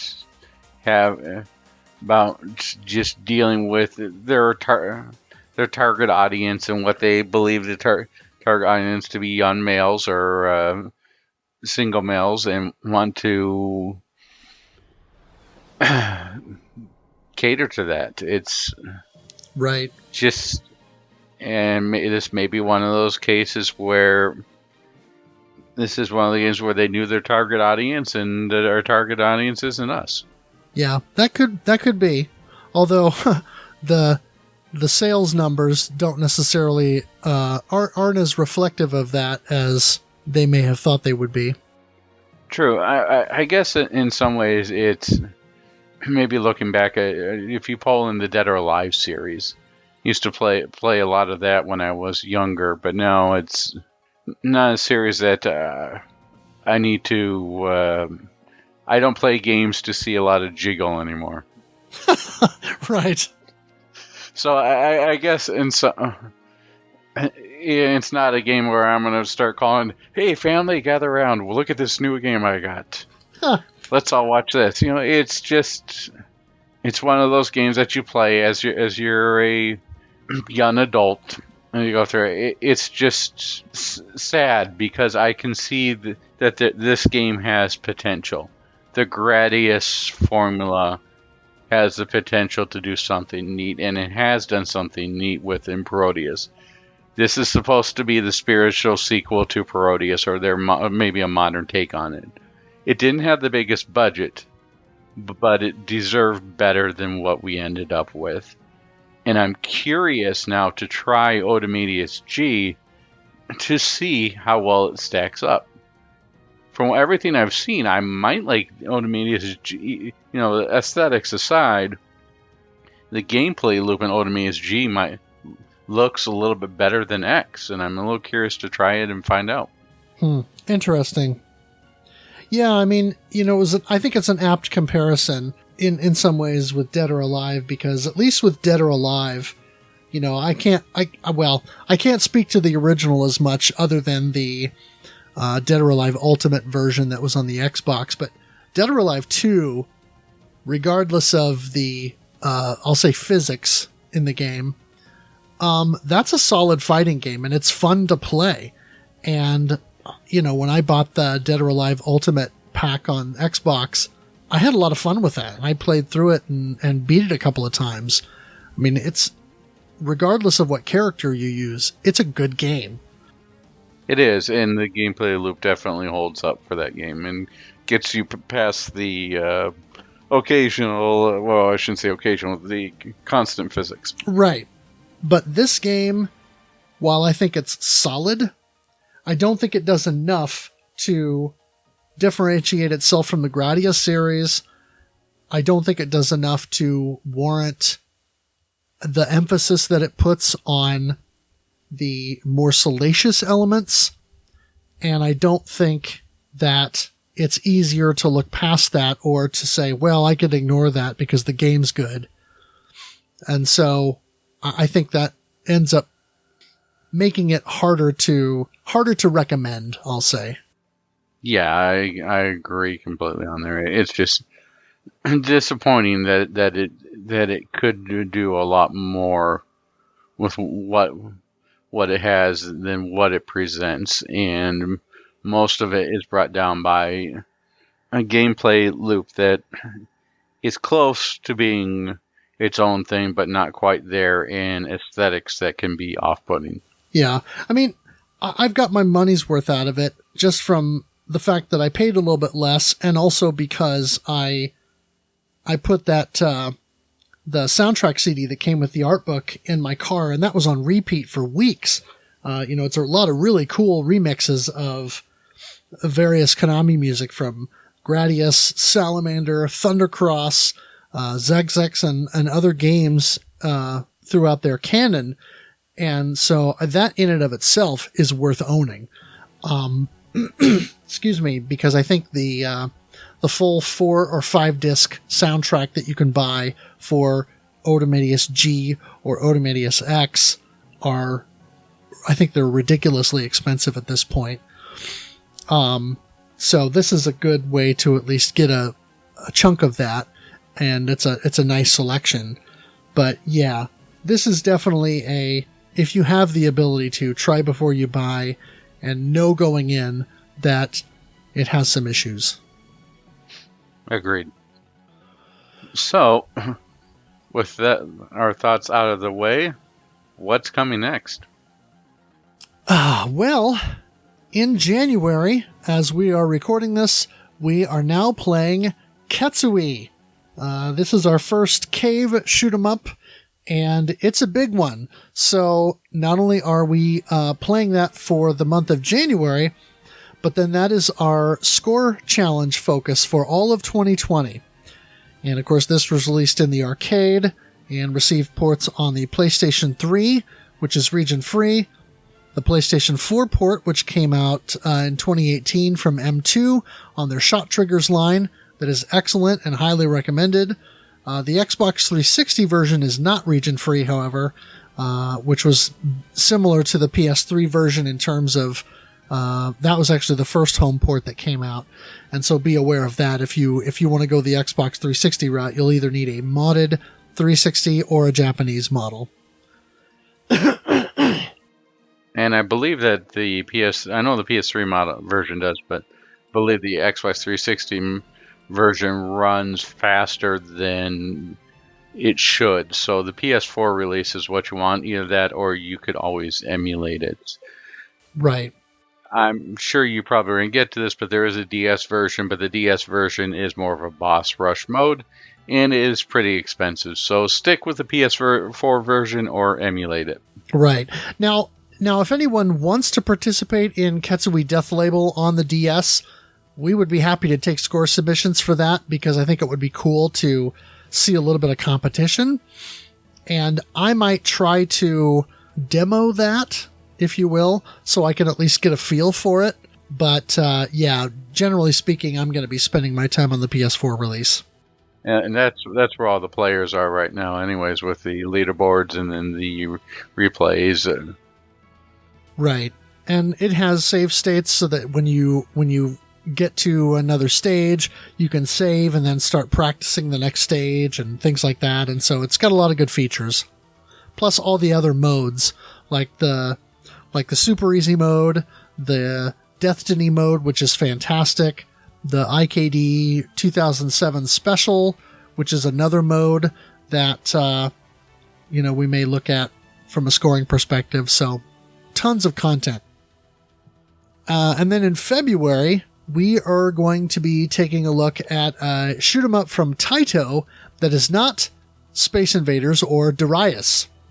No, we will be looking at a game called Grid Seeker Project Stormhammer, which was an arcade release and then has subsequently been made available on PlayStation 2 and Xbox via the Taito Legends, specifically Taito Legends 2. And I want to say it's also available on one of the Taito Memories compilations as Japanese releases as well. So that will be February. Sounds like a good way to send some love Taito's way. Indeed. Like to send some shout outs here. Need to say thanks to Sarah Flash of Studio Mudprints / Bullet Heaven for the logo. I'd like to thank Kogusu for the intro and outro music, everybody at RFGen and the RFGen Playcast, and everyone who participated for the month of December 2019. Also like to thank everyone who participated in the RFGen NES Challenge, which mentioned previously was extended into 2020. And also like to thank MetalFRO for streaming this game and taking the risk of getting his Twitch account banned. Well, yeah. Now that I'm moved on to Ketsui, it's going to be a whole lot of me dying a lot and just being frustrated for a little while. So hopefully I won't get my account banned for outbursts. Well, just make sure to mark your YouTube archives as not safe for kids. Yeah, well, I try to keep it family friendly, but after 25 deaths, it can get a little frustrating. So if you would like to connect with the podcast, there are several ways you can do that. Follow us on Twitter at ShootCoreCast, or you can follow me directly at GameBoyGuru.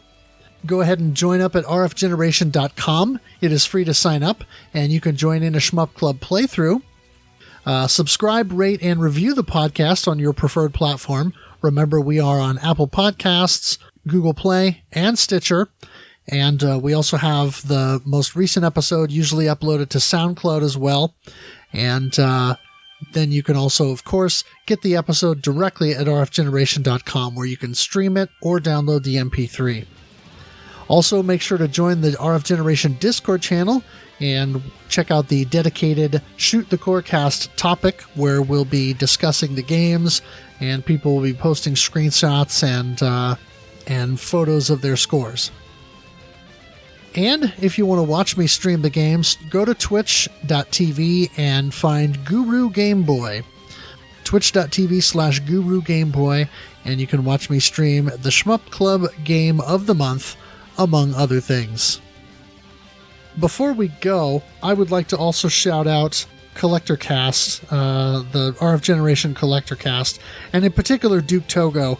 He was not participating this month, but he was there for several of my streams and offering encouragement and trying to spur me on to finally get that clear. And so thank you to Duke Togo for the encouragement through the month of December for that. I know he's been a little under the weather here as we record this, and so I hope by the time this episode comes out that he'll be feeling better and so forth. But anyway, just wanted to give him a shout. Excellent. And I'd also like to say thank you to everyone for listening. We hope you enjoy. Yes, and please come and join us for our Ketsui scoring competition this year.